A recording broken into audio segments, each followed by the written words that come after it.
And good morning, everyone. I'm Dan Rogers. I'm the Executive Director for the Kelowna Chamber of Commerce. Many of you just coming in now for our Business Smarts session this morning. I want to welcome you as everyone filters into the room. It's a pleasure to have you with us for this 1-hour session. I want to thank our sponsor of Business Smarts, Associate British Columbia. They've been a partner with us as we've shifted to online delivery of these Business Smart sessions for our members and the business community.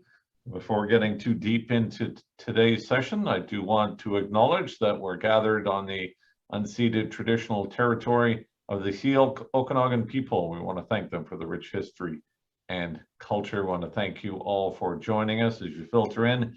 We couldn't do the work that we do with the chamber at the chamber without the support of our members, particularly our President Circle members. Want to acknowledge Rogers for Business, Interior Savings, MMP, and UBC Okanagan as our President Circle members. We do not receive any government funding. We are a self-funded organization, being the voice of business for the Central Okanagan, and we want to thank them for their continued support. We couldn't do the work we do to help our members and the business community without their support, along with our growth and catalyst members, all of which are listed on the screen. Want to thank them for their continued investment and their optimism for the future of the Central Okanagan. Want to recognize our Affinity Program Partner Group Insurance, the #1 employee extended healthcare program in the country. If you want to find out more, just give us a call here at the Chamber. We're pleased to be joined by Robert Scott for today's session on goal setting and performance management, key indicators of success. I'm going to more formally introduce Robert in just a moment when we bring him up on his screen. Just a note, if you're doing your schedule, Boost Your Business with Happiness. That's the next session of Business Smarts coming September 21st. Registration now available. You can do that online on the Chamber website. We're going to be joined by Tia Graham. Excited to be joined by Tia Graham, the founder of Arrive at Happy. She'll give us a leadership framework that will help us build a thriving culture for our business and our organizations. Looking forward to that one. Just a reminder, as the pandemic continued, resources are available at OkanaganWeGotThis.com, including a recently released regional recovery guide for the Thompson Okanagan. It has a wealth of information of links and stories that will help you as a business or organization get through to the end of the pandemic and on the road to recovery. We've been pleased to work with the BC Chamber in putting that together.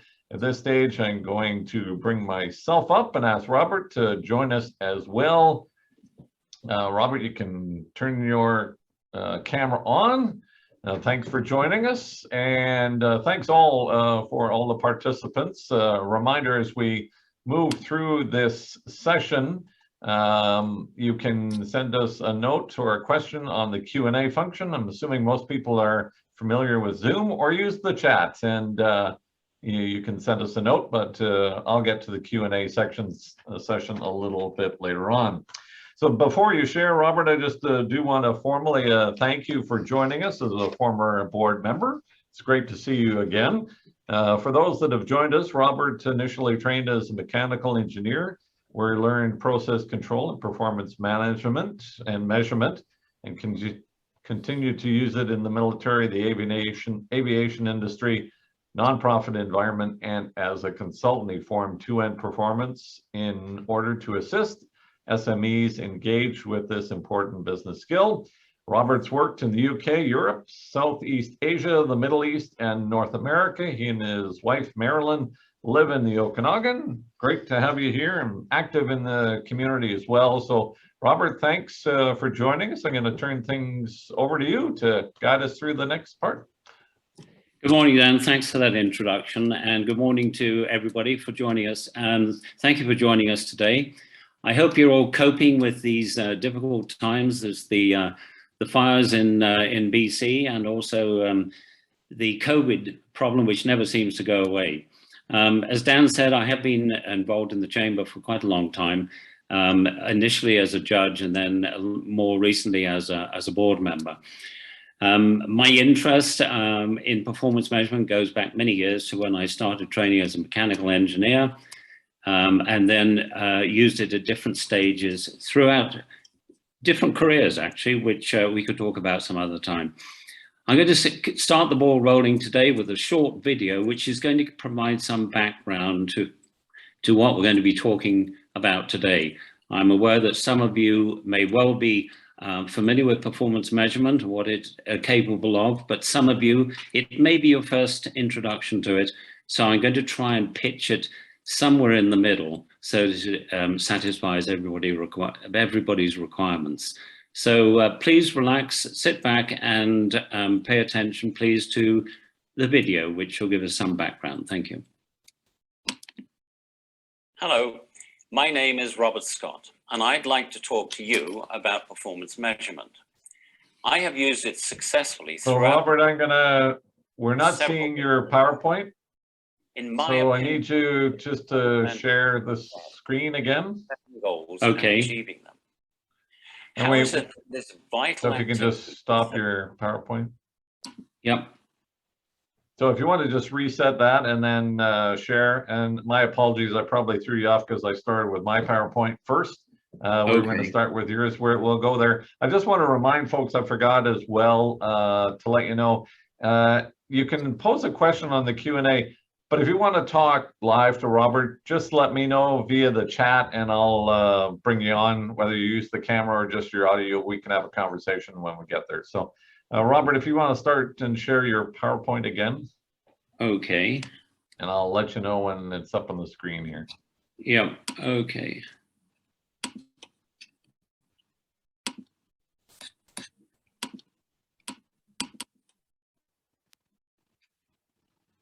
Looking good, yeah. Okay, I'll just pop this up to the top and go to the shortcut. Perfect. How's that? Looking good. Hit the play button. You betcha, and we're off to the races. Okie doke. Hello, my name is Robert Scott, and I'd like to talk to you about performance measurement. I have used it successfully throughout my working life in several different environments. In my opinion, it is fundamental to success in setting goals and achieving them. How is it that this vital activity is so poorly understood when its adoption provides so many benefits? Let's start with a question. What is the difference between an organization that uses performance measurement and one that does not? Answer. The one that uses performance measurement knows whether it or not it is on track to achieve its goals, and the other one hopes it is. That may sound smug and simplistic, but the fact is, whether you're running a business, training a sports team, or flying to Mars, unless you have some way of tracking your progress, the chances of hitting the target are slim. No wonder the world is as full of stories of failure as it is of success. In fact, maybe even more so. The history of endeavor is littered with stories of failure. Whether it is business or something else, the chances of a new one failing remain fairly high. Interestingly, it is usually not because of technical inadequacies, but because of organizational ones. People often get into business because they are particularly good at something, whether it is making something or providing a service. So failure, when it comes, is devastating and often a surprise. A surprise because they didn't see it coming, and if they didn't see it coming, they probably weren't measuring the right things. So who should measure and how should they do it? The short answer is that anyone who sets goals or targets should have a means of determining whether or not those goals or targets are going to be met. And it isn't only lack of measurements that is a problem. Using the wrong ones can also prove to be a problem. The loss of the Mars orbiter in the 1990s was due to the incorrect units of measurement being used, with the result that the vehicle probably ended up orbiting the sun instead of Mars, which would certainly have been a problem for any astronaut hoping to take that first step for mankind on the red planet. But it is not all about big mistakes. Running a business while focusing only on financial metrics is a common error with the owners of small and medium-sized enterprises, and is possibly the largest cause of failure in that category. If you've already given some thought to this, but are confused about KPIs, OKRs, metrics, critical success factors, targets and initiatives, you are not alone, but help is at hand. I love to talk about this subject and to help people identify goals that are clearly stated, measurable and realistic, and to identify measures that will help them achieve those goals. I've produced a series of videos on the subject, which I would like to share with you. If you're ready to join in, sit back, make yourself comfortable, and have a pen and paper ready, because we're going on a journey into the challenges and rewards of performance measurement. Thank you. Hello. Okay, everybody, I apologize for the hiccup at the start. I hope that's whetted your appetite. As it says on the screen now, what we're advocating is inexpensively arm you with one of the essential skills that will help you climb the ladder of success, namely performance measurement. So let's look at the definition first of all. What exactly is it?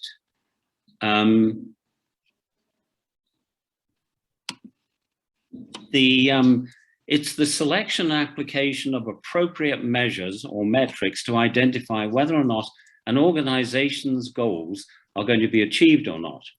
And you'll notice I put the emphasis on organization here because although we're principally talking about businesses today, the processes that we're going to be discussing can actually be applied to almost any activity, not just into business.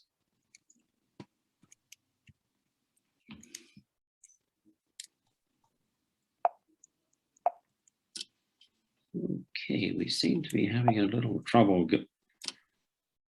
going through with the slides.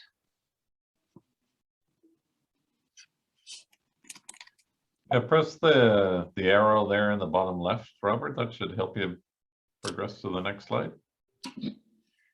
Okay, so why do we measure? First of all, to detect variation in the delivery of products or services, to track the progress towards achieving goals, to establish a strong foundation upon which you can move your business to the next level of development, and finally, to be able to determine outcomes as opposed to only outputs. And there's an important distinction to be made between these two, which we'll look at in a minute. So what's the problem with variation? Well, the thing is that we promise our customers to deliver a certain product or service to them. And if we're not delivering the same product or service every time, and if you'll pardon the comparison in the same way that McDonald's does, then we're obviously going to lose the support and enthusiasm of our clientele. We also need to know if we're on track, progressing towards achieving the goals. And we really need a strong foundation for the business. For those of you who already set up a business or in the early stages and remember how important it was, we really need to put in place a strong foundation to make sure that we can weather the storm of everything that we're going to be confronting in the future. So this is what we mean by variation. You can see that I put the average line in red in the middle. And this is a time series graph and is very typical of what's used when tracking variation. The variation is shown there with the lines, of course, and you may consider it's exaggerated, but do bear in mind that every single activity has what's known as normal variation. So no two parts of it are ever absolutely precisely the same.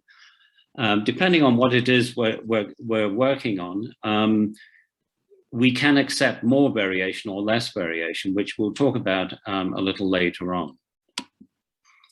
Tracking progress, well, we all know what this feels like. This is slogging our way to the top of the hill. And if we have indicators telling us that we're on track and we're going to make it to the summit, then things are feeling much better. With the Olympics in mind, I chose this slide to illustrate the foundation with a little bit of tongue in cheek, but of course it is absolutely essential that the foundation of the company or the organization is absolutely sound.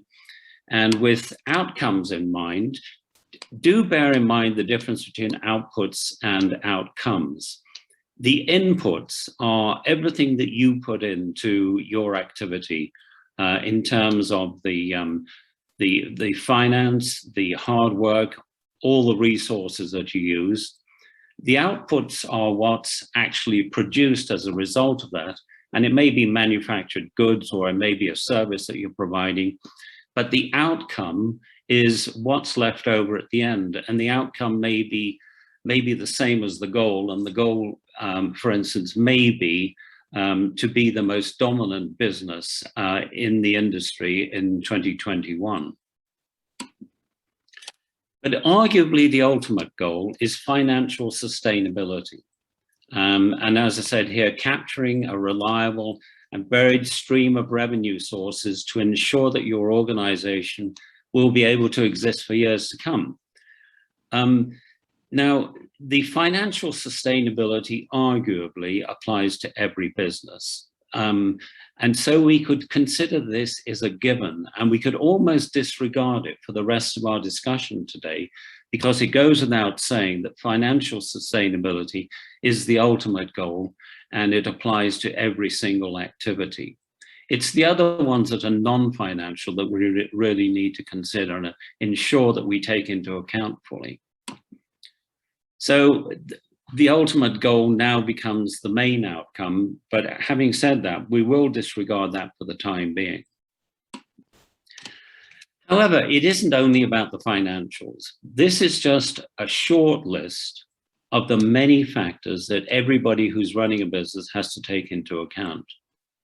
They don't all apply to every business, of course. The smaller businesses will have fewer and the larger businesses will have more. But at some stage, we have to take most of them into account. Many businesses typically only measure financials, sales, and goods produced. In other words, the easy and the obvious. That doesn't mean they're trivial. They are essential. But typically businesses will miss the other ones, which are just as important, such as waste. Waste being the amount due to an imperfect product or service that's being produced, which means materials have to be reworked. It means bottlenecks occurring in the processes, which is slowing down the manufacturing of the goods or the delivery of the services. It means customer satisfaction. And quite often businesses are satisfied with merely asking a customer a quick yes or no question to determine whether or not they would come back for more delivery of services from the business or not. Whereas a more detailed examination will provide far more useful and valuable information. And finally, inventory excess, which is often carried, wasting space in stores and costing lots of money that could be invested in something else. Also measure what is unique to your business. So for instance, if you're manufacturing ball bearings and the price of steel and titanium is of great interest to you. If you're manufacturing and producing ice cream, then you need to be measuring what's going on in the food and dairy industry. And if you're running an educational organization, it would certainly be of value to know how your students are progressing post-graduation, which you could feed them back into your process design at the beginning of the educational process. So the components of performance measurement don't think of performance measurement as just a standalone tool, but part of a process, one that includes goal setting, relevant measures, process design, analytical tools, and a solid determination to reduce variation, as we said at the beginning, so that we can produce a consistent product or service. And shown diagrammatically, it's a little bit like this. We start off with the goal setting. The goal setting is the big picture. This is what we want to achieve at the end. So we have to determine what relevant measures we're going to use, what processes we'll design to achieve our goals. We need analytical tools, of course, to look at the data afterwards. And the ultimate goal, as I said, is to reduce variation. Variation is the enemy of production of a consistent product, which we've just talked about. But looking at it in more detail, somebody called William Denning, known as the father of quality control, made the following statements. Organizations, whatever their nature, compete on three issues: quality, delivery, and price. To reduce the total cost of quality, control must be at the point of manufacture or operation, and the aim of process control is the prevention of the manufacture of defective products and generation of errors. And if we look at that in more detail, we focus on those three key factors of quality, delivery, and price, which must be foremost in your mind at all times. And to reduce the total cost of quality, control must be at the point of manufacture or operation. And his most important point that he made throughout his career was that you've got to get it right at the beginning.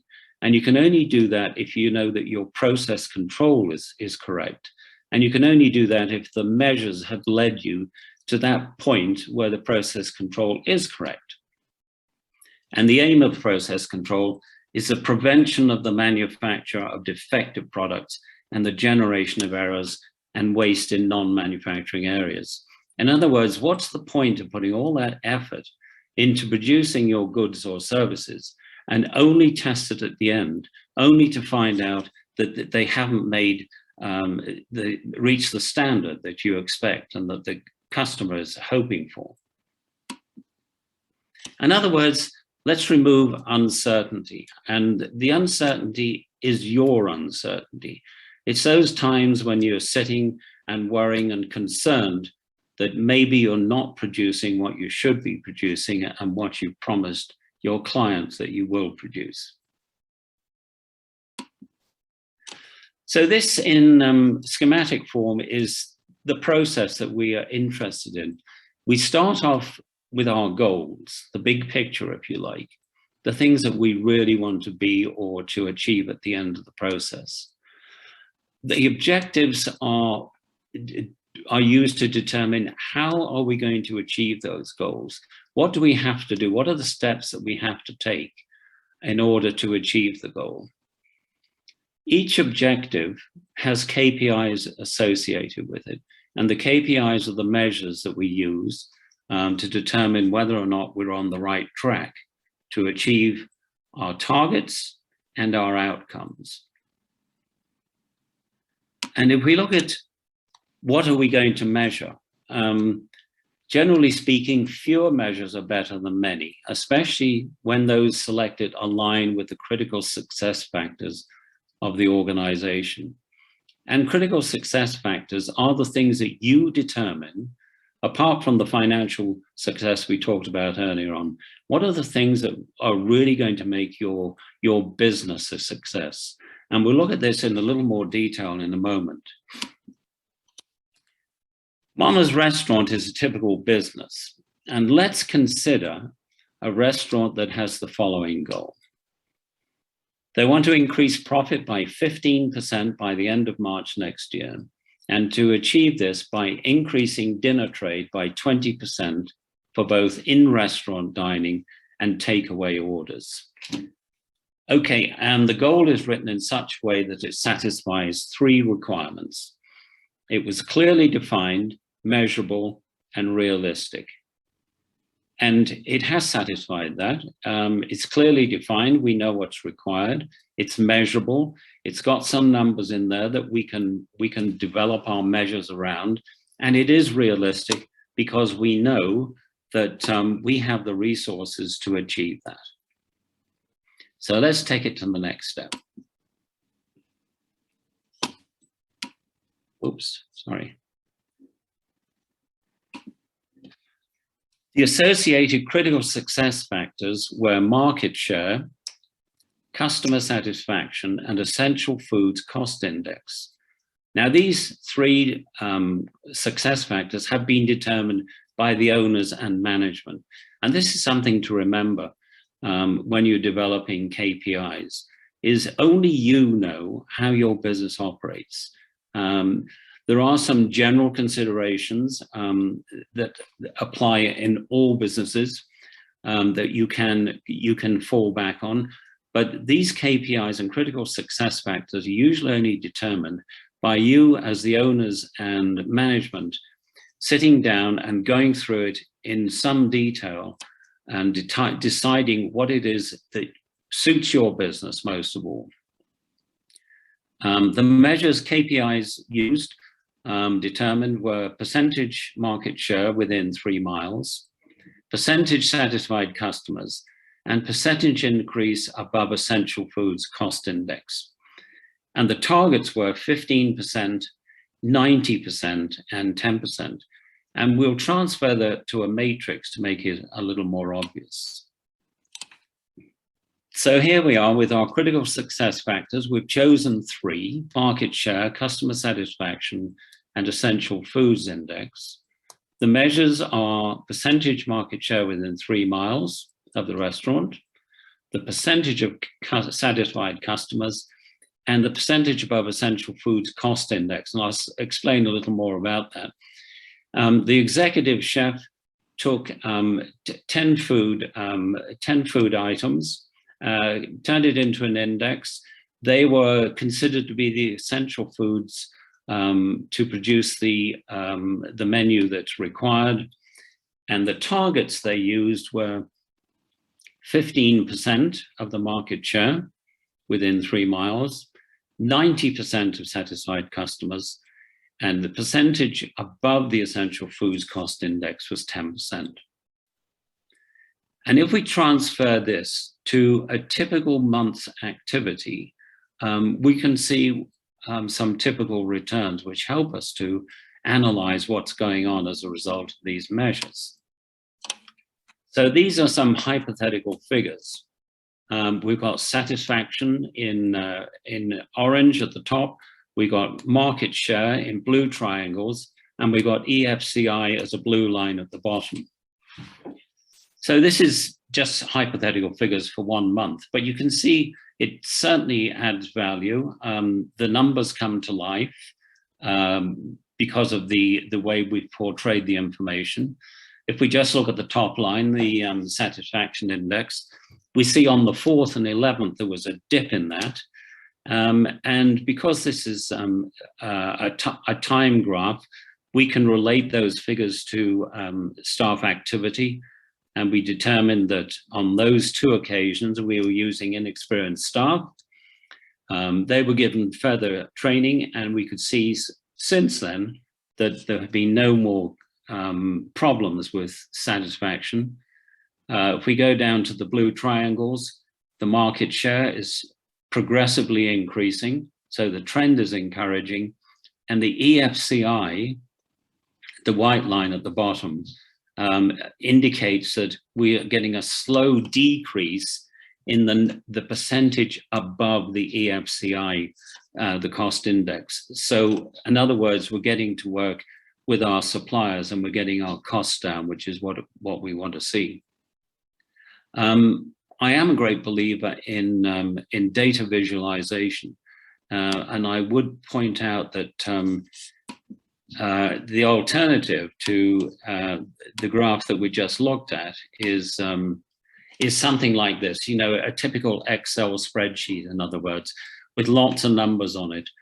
Okay, you could plod your way through that and finally find what it is that what you're looking for, but it's much easier if we use graphical or visual presentation of the figures. So I would strongly recommend that.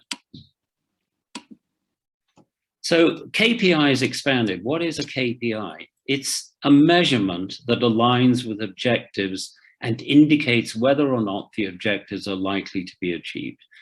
And it can be developed for any activity, not just for business activities. I will mention at the end the fact that I have a wide range of reading material that I'll recommend to you. Some of it which has nothing to do with business, but everything to do with performance measurement. So let's look at some examples of KPIs. Financial one. The objective is to ensure financial sustainability. And the KPI that we've chosen is to monitor percentage budget variance, which some of you will already be aware of, obviously. When it comes to customer satisfaction, the objective is, in this case, is to ensure customer loyalty. And the KPI we've decided upon is percentage net promoter score. Those will be familiar to many of you, but we're going to go into this in a little more detail now. How are KPIs chosen? Well, there's a very simple solution, and as many of you know, you can either go online and find some, or you can buy a book which is full of them. But as I said earlier, the best thing to do is to work on deciding on KPIs that suit your business in particular. And they're chosen by a performance measurement team, and I would emphasize the word team. If you're a business of one person, you don't have much choice. But if there's more than one person, I do recommend not giving it to one person, but getting the team organized, because this is definitely a team effort. You need everybody's input when you're deciding on how KPIs are chosen. And how you're going to make up your performance measurement culture within the company. Made up of staff members, you may choose to use an outside consultant from time to time, certainly when you're setting it up, but at other times they should be members of your staff. Don't rush, start slowly, put lots of effort and lots of thought into this. If you get off to a good start, then things are going to be okay, but quite often there's a temptation to try and measure everything and get overwhelmed with data, and it gets very difficult to determine the results and whether you're on the right track or not. 2 or 3 measures or KPIs per objective is usually recommended. If you choose more than that, you're going to get bogged down with unnecessary detail, and it can get very confusing. Just a little illustration of the KPI and the activity flow. You can see here that the KPI is interspersed periodically throughout the process, from development of the product and service right through to the end. The idea is that you're making periodic checks. Are we on the right track or not? Rather than starting at the beginning and saying, fingers crossed, let's hope this works out all right, and getting to the end, making the measurement there, and finding out that it hasn't worked out properly. Think of the business as a system. It's the Balanced Scorecard Institute is a well-known organization. It's affiliated with George Washington University in the USA. And it's basically a management training organization. And they've suggested in the past that all businesses can be divided neatly into 4 major components, one being finance, the other one being customer service and satisfaction, the third one being internal processes, in other words, how you design your processes within the company, and the fourth one being learning and growth. So if we look at a typical company on that basis, their strategic goal, they declared, is to dominate the domestic market in 2021. If we look at the objectives they developed to do that, we see on the financial side, they want to increase profitability. On the customer side, they want to maintain customer satisfaction, learning and growth, high employee satisfaction, and internal processes to increase the product volume. And if we look at some KPIs to associate with those objectives, we see the following. The financial, we're going to track net profit. Customer satisfaction, we're going to track the customer satisfaction index. On learning and growth, percentage staff turnover, and increased product volume, we're going to track the units per hour. So the idea of this is to look for answers, is to find answers, is to determine whether you are on track and whether we're going to hit the goals. And it's also interesting to note that this we are measuring to a large extent what we've already done. So the information is historical to a certain extent, but it also has a predictive capability, because when it's plotted out on a graph, a KPI XMR chart, which we'll look at in a minute, it also has a predictive capability, which is very useful. So we're going to do the data analysis. And the XMR chart, which is one of the tools that I recommend, looks like this. And if you cast your mind back to what we looked at the beginning, where we talked about variation, it's essentially the same. We've added a few more lines. We've added 2 blue lines, and these are known as the lower control line and the upper control line, and they are spaced equally around the average line. And the idea of that is we track the numbers, the values that we are tracking when we're doing our production. And we apply a little bit of mathematics, and it enables us to determine what limits should be applied for the variation of our service and product, hence the upper control and lower control lines. And the activity should be contained within the 2 control lines. Well, we can see here that is not always the case. There are some spikes outside. And these enable us to determine how we're going, how things are going. And we can see trends occurring. We identify the trends, in this case, by the 2 green lines, the upper ones and lower ones. Single variations outside the blue control lines are acceptable, but when you get several, then they need to be investigated. And we may find that we have to change the process to bring the activity within the control limits. So remember, turn data into information. Data is only a bunch of numbers until you do so. And when you're doing the analysis of the activities, first of all, question the data. Don't just accept data on face value. Make sure that it's current. Make sure that it's being gathered properly. Make sure that it's come from reliable sources, and make sure that it certainly isn't out of date. Avoid bias when you're analyzing the data. Don't go in thinking, well, we definitely got this right, or we definitely got this wrong.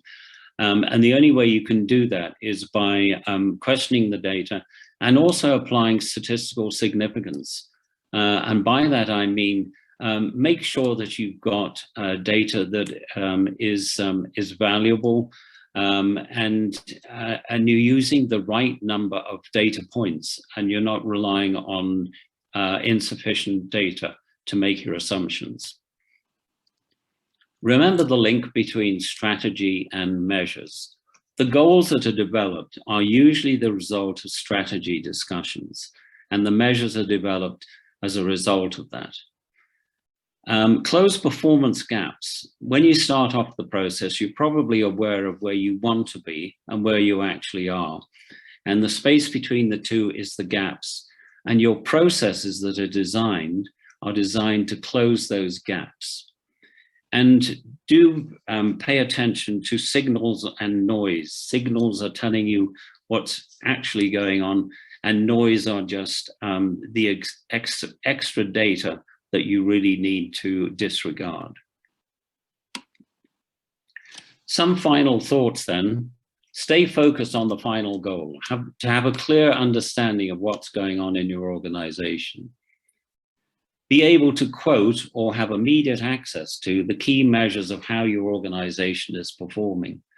I often used to say to, particularly to non-profits when they were saying, well, why do we have to do this?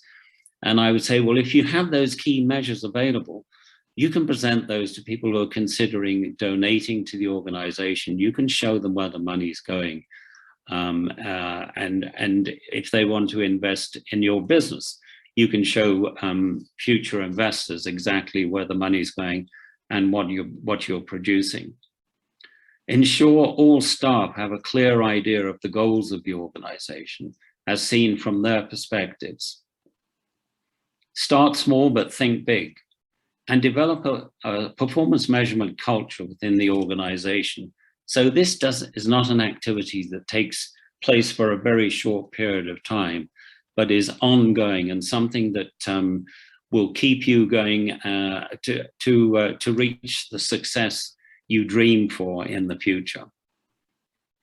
I'm sorry I've had to go through this so quickly, but normally this is a 2-day activity with lots of periods of discussion and that sort of thing in the middle of it. So I hope this has given you a snapshot of performance measurement and how it can be applied to your organization. Finally, recommended reading. This is recorded, so you will be able to access this information later on.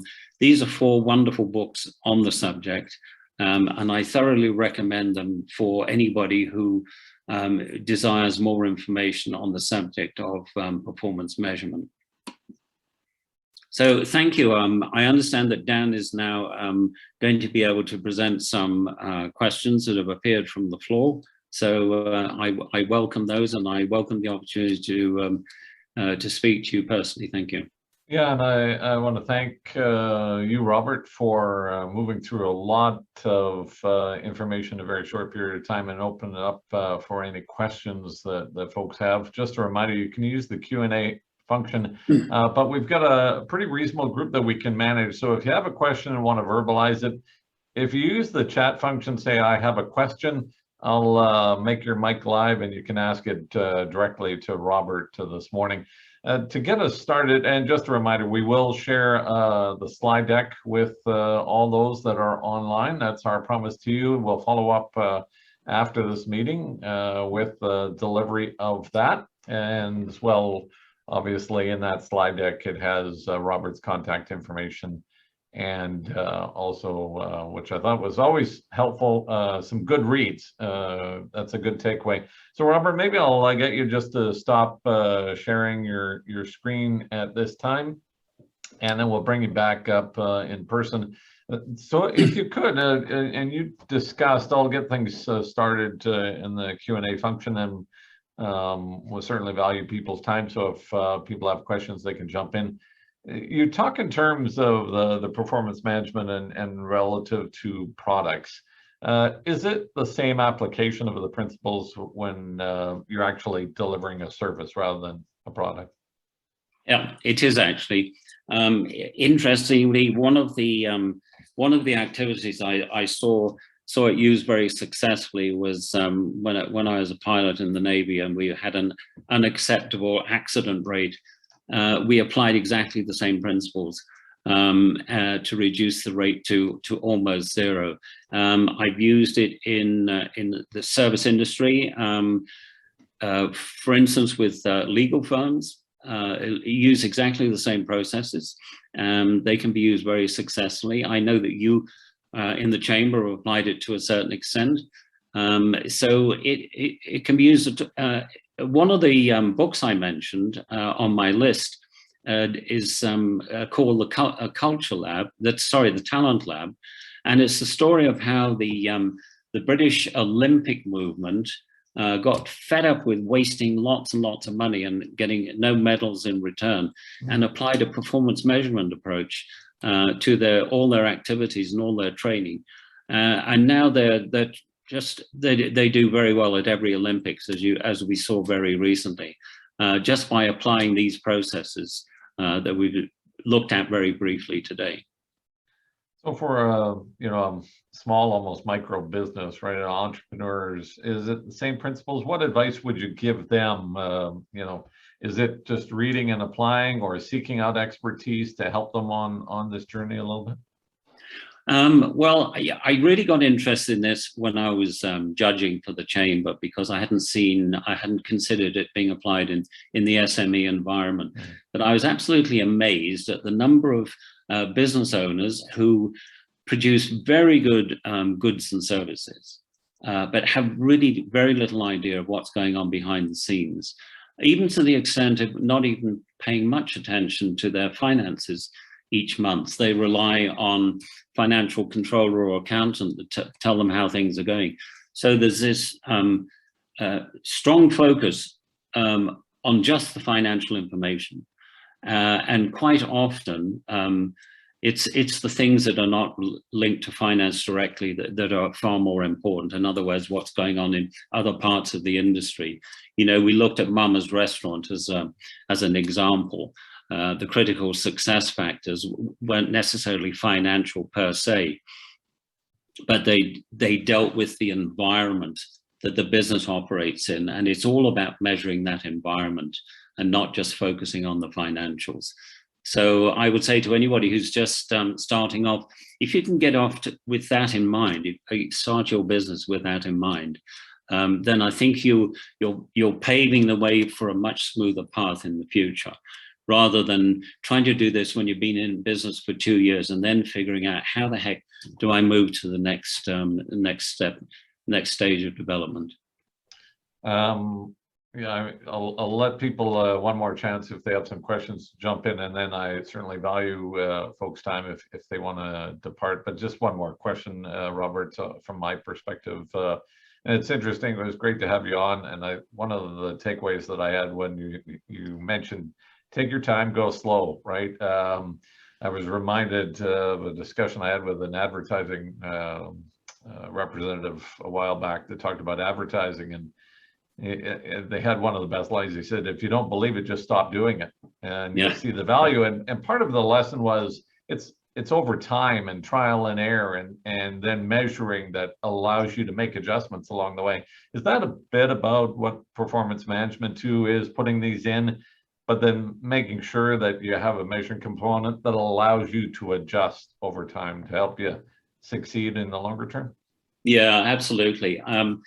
There's a temptation when people get very excited about this and they say, okay, well, we're going to do performance measurement.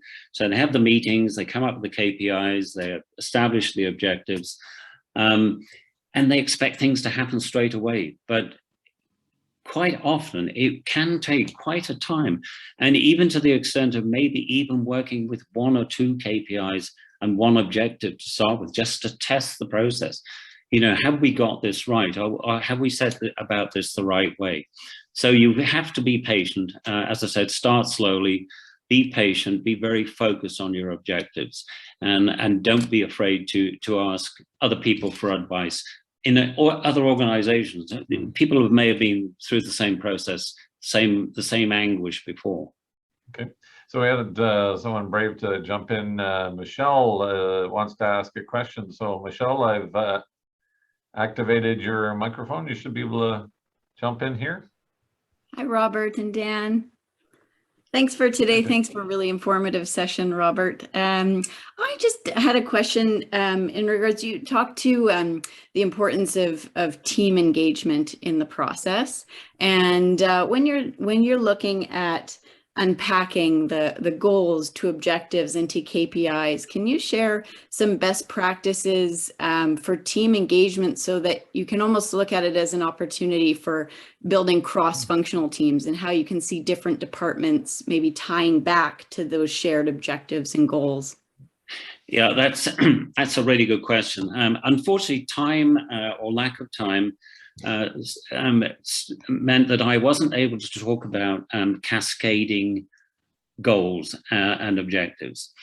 But if we start by thinking about a small organization with a small number of people, it's much easier to get everybody together and focused on being a team. And these days, and I'm sure you understand this as well, there is far more focus on teamwork than there used to be.